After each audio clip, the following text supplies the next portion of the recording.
Film की शुरुआत होती है कुछ टूरिस्ट को दिखाते हुए जो बोट राइड का मजा ले रहे होते हैं और खूबसूरत मंजर देख रहे होते हैं। एक औरत पानी में तैरने के लिए कूद जाती है, लेकिन उसकी फ्रेंड परेशान हो जाती है जब वह वापस नहीं आती और बोट के आसपास बुलबुले उठने लगते हैं। तभी वे उसकी बॉडी को बोट के नीचे तैरती हुई देखते हैं और हर जगह धुएं जैसा भाप छाना शुरू हो जाती है, जैसे पानी उबल रहा हो। अचानक बोट का नीचे का हिस्सा फट जाता है और गर्म पानी जोर से अंदर घुसकर सभी पैसेंजर को मार देता है। इसी दौरान एक नॉर्वेजियन फैमिली क्रिसमस वेकेशन के लिए आइलैंड पर आती है। वे सालों से इसी होटल में रुके आए हैं और वहाँ के स्टाफ से उनकी दोस्ती भी हो चुकी है। इस साल उन्हें हैरानी होती है जब पता चलता है कि उन्हें आम कमरे की जगह एक बहुत ही फैंसी रूम दिया गया है। रूम देखते वक्त उनकी बेटी सारा को एक ईयर रिंग मिलती है जो पहले वाले मरे हुए टूरिस्ट की होती है। ला पाल्मा के जियोलॉजी इंस्टीट्यूट में साइंटिस्ट आइलैंड की ज्वालामुखी गतिविधि को मॉनिटर कर रहे होते हैं। वे बोट हादसे को लेकर भी परेशान होते हैं और सोचते हैं कि इसका मतलब क्या हो सकता है। मैरी को लगता है कि ट्रांसमीटर जो डेटा उसके कंप्यूटर को भेजता है वह काम नहीं कर रहा, इसलिए वह और हेवकर चेक करने के लिए पहाड़ की तरफ जाते हैं। वहाँ पहुंचकर वे कार छोड़कर पैदल उस गुफा के एंट्रेंस तक जाते हैं जहाँ ट्रांसमीटर लगाया गया होता है। वह ठीक लगता है, लेकिन गुफा के अंदर भी कुछ उपकरण पड़े होते हैं, तो वे अंदर जाकर और जांच करते हैं। मैरी चौंक जाती है जब वह देखती है कि गुफा में पानी बह रहा है जो पहले कभी नहीं था। सैंपल लेने के बाद वे आगे बढ़ते हैं और जमीन पर दर्जनों मरे हुए चमगादड़ देखते हैं। हेवकर एक गैजेट से हवा की चेकिंग करता है और पता चलता है कि यहाँ कार्बन डाइऑक्साइड और सल्फ्यूरिक गैस की बहुत ज्यादा मात्रा है। गुफा में आगे बढ़ने पर उन्हें ट्रांसमीटर का दूसरा हिस्सा मिलता है जो पूरी तरह डैमेज्ड होता है। असल में गुफा की छत में एक बड़ी दरार पड़ चुकी है और चट्टान के टुकड़ों ने उपकरण को कुचल दिया है। दोनों इंस्टीट्यूट वापस जाकर अपने बॉस एल्वारो को सब बताते हैं। एल्वारो उन्हें डांट देता है क्योंकि वे समझ रहे हैं कि यह आने वाली विस्फोटक ज्वालामुखी गतिविधि की निशानी हो सकती है। पब्लिक को बताने से पहले वह पक्का सबूत चाहता है। वे आगे चलकर हेवकर मैरी को बताता है कि एल्वारो इतना सावधान इसलिए है क्योंकि 3 साल पहले उसने जल्दबाजी में इरप्शन का ऐलान कर दिया था। शहर में दहशत फैल गई थी, लोग भागने लगे थे और अंत में हुआ कुछ नहीं।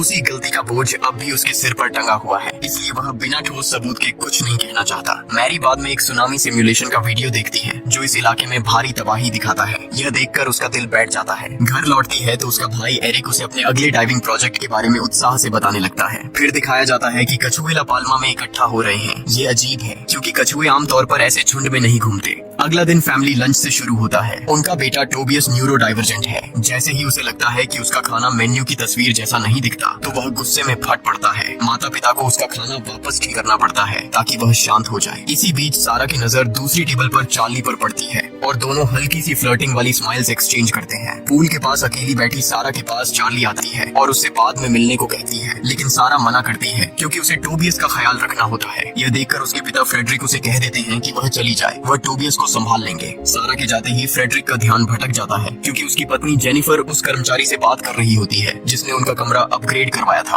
और फ्रेडरिक को उनकी बातचीत कुछ ज्यादा ही दोस्ताना लगी है। जब वह मुड़कर देखता है टोबियस गायब होता है। वह घबराकर सारा को बुला लेता है और जैसे ही वह चार्ली से मिलती है उसका पूरा मूड खराब हो जाता है। दोनों बीच पर ढूंढते हैं और टोबियस को एक पहाड़ी पर पाते हैं जहाँ वह समुद्र में कछुओं को देख रहा होता है। उसी वक्त एरिक उन कछुओं को स्टडी करने के लिए डाइव करता है। होटल रूम वापस आने पर वही एम्प्लॉय कार का अपडेट देने आता है और फ्रेडरिक उस पर बेहूदगी से भड़क जाता है। फिर वह और जेनिफर झगड़ पड़ते हैं और बच्चे दूसरे कमरे में सब सुन लेते हैं। उधर एल्वारो अपने डॉक्टर दोस्त से मॉर्ग में मिलता है और बोट एक्सीडेंट की बायोप्सी परिणाम पूछता है। डॉक्टर तस्वीरें दिखाकर कंफर्म करता है कि विक्टिम्स की स्किन बहुत गर्म गैस से जली थी और उन्होंने कार्बन डाइऑक्साइड और सल्फर की घातक मात्रा इनहेल की थी। डॉक्टर को लगता है कि यह लावा एक्टिविटी का संकेत हो सकता है, लेकिन एल्वारो ऐसे दिखाता है जैसे यह कोई खास बात नहीं। इंस्टीट्यूट में मैरी और हेवकर केव के पानी के टेस्ट रिजल्ट देखते हैं। पानी में मिनरल्स बहुत कम है, मतलब यह सतह से टनल तक बहुत तेजी से पहुंचा है। मैरी अंदाजा लगाती है कि दरार शायद सीधे पहाड़ की चोटी तक जा रही हो। हेवकर टोपोग्राफी इमेज चेक करता है और पता चलता है कि यह दरार बिल्कुल उसी जगह है जहां 1949 की इरप्शन वाली क्रैक थी। दोनों पहाड़ वापस जाने का फैसला करते हैं। कुछ दूर चलने के बाद वे सदमे में देखते हैं कि क्रैक सच में पहाड़ की चोटी तक पहुंच चुकी है। वे अपने स्पेशल उपकरण से माप लेना शुरू कर देते हैं। होटल में फ्रेडरिक बालकनी पर हल्की सी हलचल महसूस करता है। इंस्टीट्यूट में एल्वारो और उसकी टीम को मॉनिटर पर एक अलर्ट मिलता है। पहाड़ी पर गैस उत्सर्जन और संभावित भूकंप की चेतावनी। सिविल गार्ड को तुरंत खबर देने का आदेश दिया जाता है। उसी समय एल्वारो को मैरी का कॉल आता है जिसमें वह अपनी नई खोज के बारे में बताती है। उसी दौरान जमीन के आसपास से हर तरफ गैस निकलने लगती है तो मैरी और हेवकर भागना शुरू कर देते हैं। लौटते वक्त उन्हें कैंपर्स का एक ग्रुप मिलता है तो मैरी उन्हें भी तुरंत भागने को कहती है। वह उन्हें सिखाती है कि रूमाल पर पानी डालकर मुंह पर रख लो ताकि गैस कम असर करे। गैस इतनी गाढ़ी हो जाती है कि कुछ दिखता नहीं और मैरी ग्रुप से अलग पड़ जाती है। अचानक वह फिसलकर नीचे लुढ़क जाती है और बेहोश हो जाती है। कुछ पल बाद वह सपने में तैरती दिखती है, जैसे वह डूब रही हो। होश में आते ही वह खुद को अस्पताल में पाती है।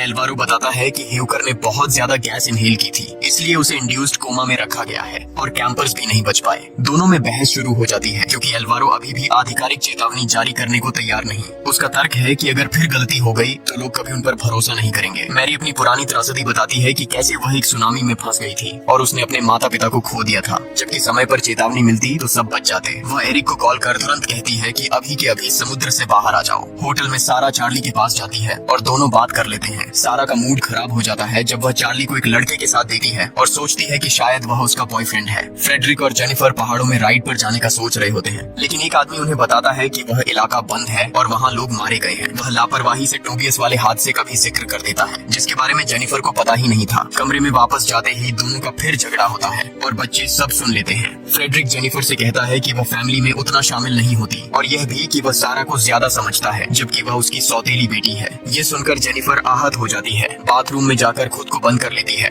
और रोती हुई सारा चुपके से कमरे से निकल जाती है। लड़की शहर तक पहुंचकर अपने अंकल जेम्स को कॉल करती है, जो नॉर्वे के विदेशी मामलों के मंत्रालय में काम करता है। जब वह उससे घर जाने के लिए प्लेन टिकट के पैसे मांगती है तो जेम्स उसे समझाने की कोशिश करता है कि यह गलत फैसला है। सारा नाराज होकर कॉल काट देती है। जेम्स जेनिफर को कॉल करता है, लेकिन उसका फोन साइलेंट होता है क्योंकि वह मेडिटेशन कर रही होती है। सारा किसी तरह फ्लाइट पकड़कर मैड्रिड के लिए निकल जाती है और रास्ते में चार्ली का मैसेज देकर हैरान हो जाती है। उधर मैरी और एल्वारो मेयर को अपनी फाइंडिंग्स दिखाते हैं। मेयर को डर होता है कि कहीं फिर गलत अलार्म न साबित हो जाए, लेकिन मैरी और एल्वारो हार नहीं मानते और उसे सरकार के साथ मीटिंग अरेंज करने के लिए राजी कर लेते हैं। मैरी बाद में एरिक को सुनामी की याद दिलाते हुए अपने देश वापस जाने के लिए मनाने की कोशिश करती है। एरिक सोचता है कि वह बस उसे अपने से दूर भेजना चाहती है, इसलिए वह नाराज होकर वहाँ से चला जाता है। इंस्टीट्यूट में साइंटिस्ट देखते हैं कि आइलैंड पर ट्रेमर्स बढ़ रहे हैं, जिसे एल्वारो समझता है कि राख सतह की तरफ आ रही है। ज्वालामुखी के फटने के 3 स्टेज होते हैं, पहले गैस, फिर राख और अंत में लावा। पहाड़ से आने वाला डेटा दिखा रहा होता है कि क्रैक अभी भी बढ़ रही है। कुछ ही मिनटों में डेटा और बिगड़ जाता है तो एल्वारो टीम को कहता है कि सभी एयरपोर्ट्स को चेतावनी भेज दें। अचानक एक भारी ऐश इरप्शन होता है, इतना बड़ा कि होटल में खड़े सभी लोग उसे दूर से साफ देख लेते हैं। होटल के कर्मचारी टूरिस्ट्स को झूठी तसल्ली देते हैं कि यह सिर्फ राख है। बदकिस्मती से सारा का प्लेन चेतावनी बहुत देर से पकड़ता है और सीधा राख के बादल के अंदर चला जाता है, जिसमें उसके इंजन आग पकड़ लेते हैं। होटल में जेनिफर और फ्रेडरिक को जेम्स का कॉल आता है, जो उन्हें सारा की फ्लाइट के बारे में बताता है। उन्हें लगता है कि फ्लाइट्स कैंसिल हो चुकी होंगी, लेकिन तभी वे अपनी आंखों से देखते हैं कि सारा का प्लेन गिरकर क्रैश हो गया है। थोड़े ही समय में ये खबर हर जगह फैल जाती है और दोनों अस्पताल भागते हैं, जहाँ बचे हुए लोगों को लाया जा रहा होता है। वे सारा को कहीं नहीं पाते और जेनिफर नर्सों पर चिल्लाने लगती है तो फ्रेडरिक उसे खींचकर वहाँ से बाहर ले जाता है। उधर मेयर सरकार के साथ मीटिंग अरेंज कर देती है। सरकारी अधिकारी ऐश इरप्शन को असली फटना मानने में झिझकते हैं, लेकिन लंबी बहस के बाद तैयार हो जाते हैं कि तैयारी शुरू की जाए। मैरी बाद में अपनी टीम से कहता हुआ एल्वारो को सुनती है कि सब लोग अपनी फैमिलियों के साथ निकल जाएं और वह खुद मॉनिटरिंग संभालेगा। मैरी उसे गले लगाकर भावुक अंदाज में अलविदा कहती है। घर पहुंचने पर उसे पता चलता है कि एरिक गायब है और उसकी कॉल भी नहीं उठा रहा। कुछ देर बाद एक अफसर जेनिफर और फ्रेडरिक को पैसेंजर्स की लिस्ट देता है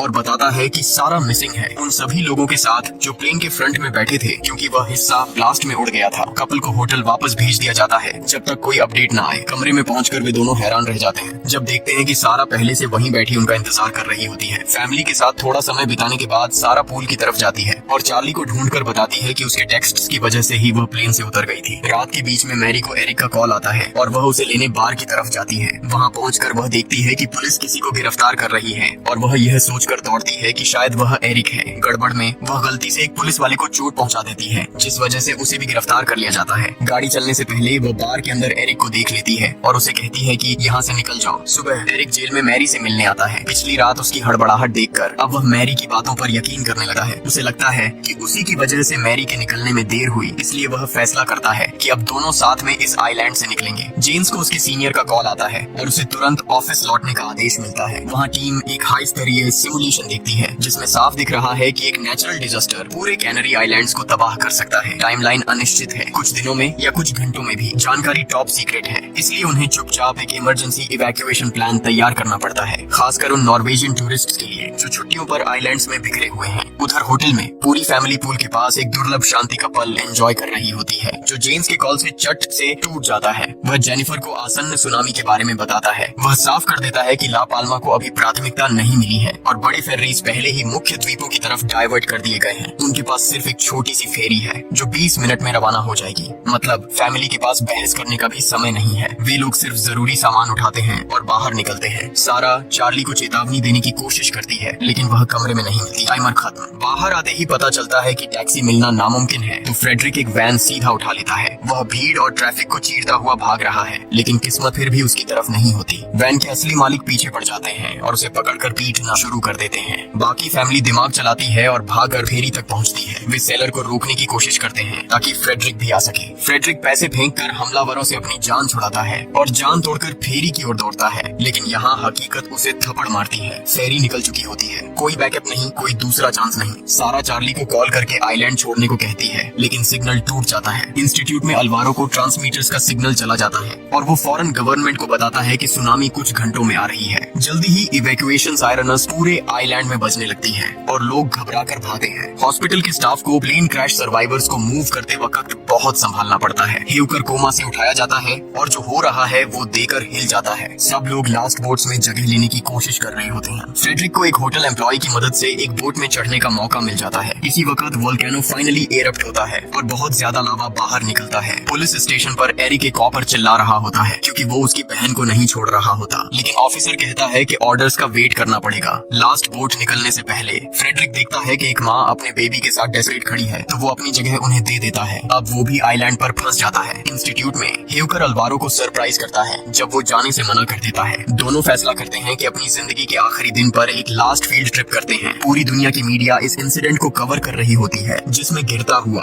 लावा बनता हुआ, सुनामी और इवैक्यूएशन के शॉट्स होते हैं। सारा जेंस को कॉल करके सब बताती है तो जेंस अपने बॉस से हेल्प मांगता है लेकिन बॉस उससे नाराज होती है क्योंकि उसने कॉन्फिडेंशियल इंफॉर्मेशन लीक कर दी थी। इसी वक्त वेव एक रिसर्चर ऑफिस को उन लोगों के लिए सेफ जगह ढूंढने में हेल्प करने की ऑफर देता है जो आइलैंड पर फंसे हुए हैं लेकिन डायरेक्टर उसे भी भगा देता है। जेंस चुपके से उसे वापस बुलाता है और एक डेस्क दे देता है। पूरा आइलैंड में लोग भाग रहे होते हैं लेकिन फ्रेडरिक ने हार मान ली होती है। वो अपनी फैमिली को कॉल करता है और बस 2-4 प्यार भरे लफ्ज बोल ही पाता है कि सिग्नल चला जाता है। पुलिस स्टेशन में कॉप्स भी डर कर भाग जाते हैं तो एरिक कीज उठाकर मैरी और एक और प्रिजनर को आजाद कर देता है। बाहर निकलते ही वो लोग वोल्केनो के टॉप पर दूसरी एक्सप्लोजन देकर रुक जाते हैं। फ्रेडरिक उनकी बात सुन लेता है और बताता है कि कोई बोट नहीं बची लेकिन एरिक बताता है कि उसकी डाइविंग बोट अभी भी है। तीनों बीच की तरफ दौड़ते हैं और बोट सच में वहाँ होती है। जब वो निकलने ही वाले होते हैं वो दूसरा प्रिजनर आकर उन्हें गन से धमकाने लगता है। एरिक कहता है कि वो भी साथ आ सकता है लेकिन वो आदमी शेयर नहीं करना चाहता। एरिक उस पर जंप करके गन छीनने की कोशिश करता है। जद्दोजहद में गलती से गोली चल जाती है और एरिक को लग जाती है। मैरी दौड़कर उसके पास आती है और एरिक अपनी बहन की बाहों में मर जाता है।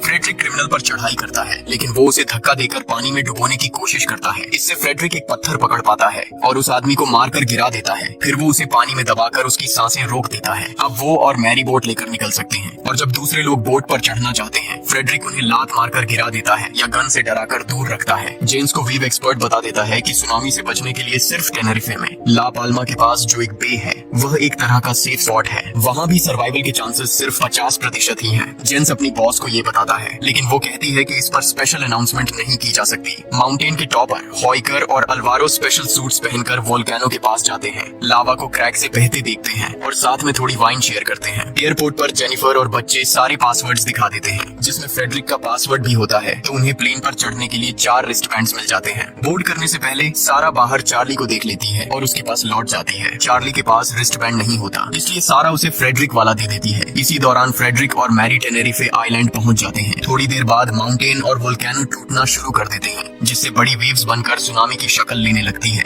हॉइकर और अल्वारो इसी प्रोसेस में मर जाते हैं। इस कोलैप्स का ट्रेमर एयरपोर्ट तक पहुंच जाता है, प्लेन हिलने लगता है और लोग पैनिक करने लगते हैं। जेनिफर को सारा की चिंता होती है तो वो और टोबियास प्लेन से उतरकर उसे ढूंढने निकल पड़ते हैं जबकि उन्हें पता ही नहीं होता कि लड़कियां प्लेन में चढ़ चुकी हैं। बाइनोक्यूलर्स से वेव्स को देखकर मैरी को समझ आ जाता है कि सुनामी टेनेरिफे को भी हिट करेगी। नॉर्वे में जेम्स की बॉस प्रेस कॉन्फ्रेंस शुरू करने जा रही होती है लेकिन लैंडस्लाइड की खबर मिलते ही कॉन्फ्रेंस कैंसिल हो जाती है। जेम्स रिपोर्टर्स का फायदा उठाकर पूरे सुनामी का सच बता देता है और सेफ स्पॉट के कोऑर्डिनेट्स भी शेयर करता है। फिर उसे सिक्योरिटी खींच कर ले जाती है। थोड़ी देर बाद फ्रेडरिक के फोन पर भी कोऑर्डिनेट्स आ जाते हैं, तो वो और मैरी वापस बोट पर चढ़कर सेफ स्पॉट की तरफ निकल पड़ते हैं। एयरपोर्ट पर लास्ट 2 प्लेन्स में लोग पैनिक कर रहे होते हैं क्योंकि उन्हें बड़ी वेव दिख रही होती है। सारा अपनी मॉम को कॉल करती है और बताती है कि वो प्लेन में है। जेनिफर उसे वहाँ ही रुकने को कहती है। इसी वक्त चार्ली के फोन पर कोऑर्डिनेट्स आ जाते हैं और सारा उन्हें अपनी मदर को फॉरवर्ड कर देती है। जेनिफर कोऑर्डिनेट्स समझ नहीं पाती और जब वो इंटरनेट पर सर्च करने लगी है तो नेटवर्क बंद हो जाता है। खुशनसीबी से टोबियास को मैप्स का पता होता है, तो वो आसानी से स्पॉट ढूंढ लेता है। तीनों वहाँ के लास्ट एयरपोर्ट एम्प्लॉय के साथ निकल पड़ते हैं, जिसके पास एक वैन होती है। वो वहाँ फंसे कुछ लोगों को ड्राइव करने का जिम्मा ले लेता है। रास्ते में टोबियास बड़ी सुनामी देखकर डर जाता है, तो जेनिफर उसे डिस्ट्रैक्ट करने की कोशिश करती है। बोट पर मैरी और फ्रेडरिक मुश्किल से कंट्रोल बनाए रखते हैं क्योंकि पानी हर सेकंड ज्यादा खतरनाक हो रहा होता है और बीच में फोन का सिग्नल भी चला जाता है, तो मैप देखना भी नामुमकिन हो जाता है। 2 बड़ी वेव्स उनके पीछे गिरती हैं, लेकिन वो दोनों लास्ट सेकंड में बच जाते हैं। थोड़ी देर बाद वो सुनामी एयरपोर्ट तक पहुंच जाती है और जमीन फुटने लगती है, जिससे प्लेन टेक ऑफ नहीं कर पाता।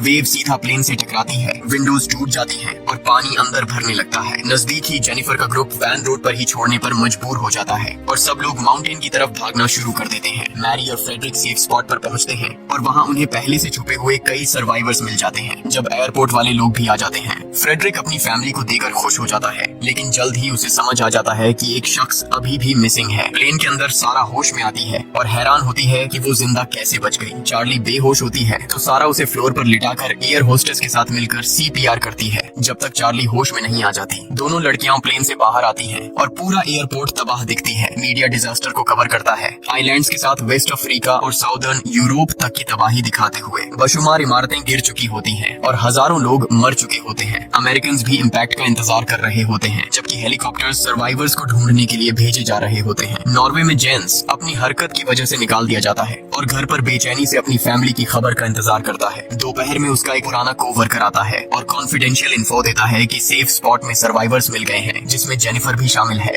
गवर्नमेंट आइलैंड पर एक रिलीफ कैंप सेट कर देती है जहां सेफ स्पॉट के लोग इकट्ठा किए जा रहे हैं। हेलीकॉप्टर प्लेन के सर्वाइवर्स को भी ले आता है और सारा अपनी फैमिली से दोबारा मिल जाती है। कुछ वक्त बाद मैरी डाइविंग करते हुए टर्टल्स के साथ स्विम करती है और अपने भाई की मेमोरी से कनेक्ट हो जाती है, जो उसे याद दिलाता है कि लोगों को हमेशा नेचर का ख्याल रखना चाहिए। अगर आपको ये वीडियो पसंद आई हो तो प्लीज चैनल को सब्सक्राइब जरूर करें और बेल आइकॉन को भी प्रेस कर दें ताकि ऐसी और वीडियोस आप तक पहुंचती रहे। देखने के लिए धन्यवाद।